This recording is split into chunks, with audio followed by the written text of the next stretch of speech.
Good morning. It is 3 days after having my ovaries removed for PMDD, and I just want to talk about how I'm feeling now and what was found during my surgery, basically.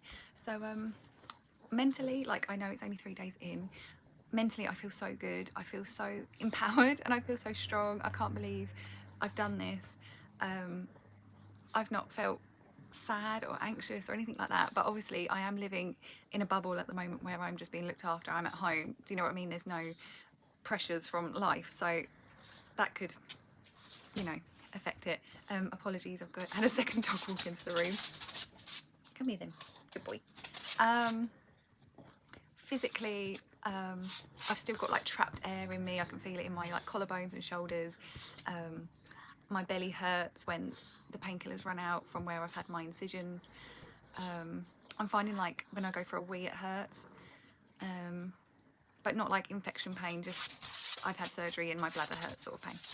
So overall, like, I feel really positive. I feel really good. Like, it's only just less than 72 hours I've had it done, so it's hard to judge, but I do feel really good basically, and I just hope it progresses like this.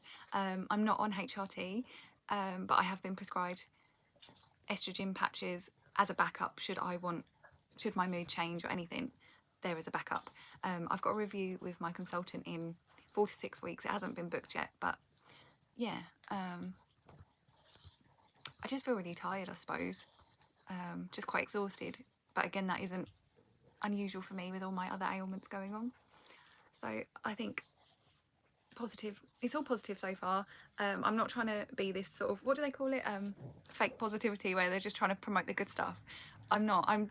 You see so many people online that go through surgical menopause, and I can imagine, yes, it is hell, but I think when you're doing it for PMDD,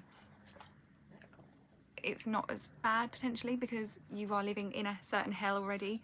So then to switch to menopause, I don't know, but I feel all I found when I was researching things was doom and gloom, and I nearly cancelled the operation because I was so scared from what people said on the internet. But actually, I feel all right so far. Touch wood. I hope that's wood. MDF. But yeah.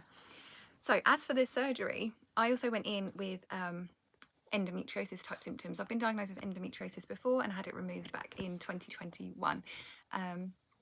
I last year had a scan for my endo prior to having an operation, and it said there is potential endometriosis in the pouch of Douglas, which is the bit between your uterus and your bowel. I don't have my uterus anymore because previous to having my ovaries out, I had my uterus and cervix removed. So naturally there would be scar tissue there. So bearing in mind, going to surgery, he does his thing. I come out and he tells me that he found no endometriosis whatsoever, which I'm just so shocked about because the pain I was in mimicked my endo symptoms. And he said I had lots of adhesions in my stomach. So where I've had previous scar tissue, adhesions had grown. I don't know the full scale of that yet because I haven't gone back to see him, and he said he's going to show me the photos. But I was absolutely gobsmacked and just didn't realise how much adhesions could cause so much pain. I didn't even know what they were. My mum told me they're like the stringy bits and they can wrap around your bowel and all sorts. The only way to describe it in my mind is that my belly is like a pumpkin, and you know where you carve a pumpkin and you scrape all the gooey bits? That's what I've had done, and that is certainly what it feels like. So yeah, I had lots of adhesions. I had a cyst on one of my fallopian tubes, which he said was just like a watery cyst. That's been sent off for like histology. And he said my ovaries were particularly small for my age. He said they were fully developed, but the size of them were really, really small. And that I probably would have gone into natural menopause at the age of 40, which is literally 7 years away. So I could have saved myself.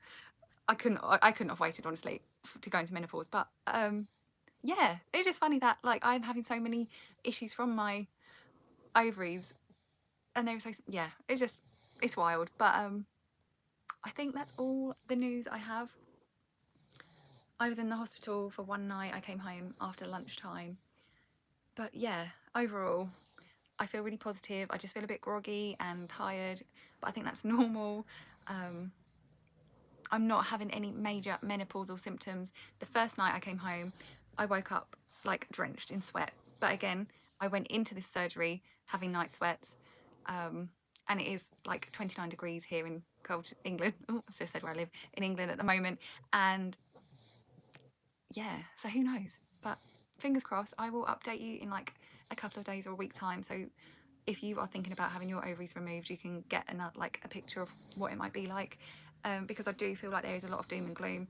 I won't hide the doom and gloom, but I'm just being raw and honest. I'm not really struggling. But yeah, thank you for listening, and see you soon. Bye.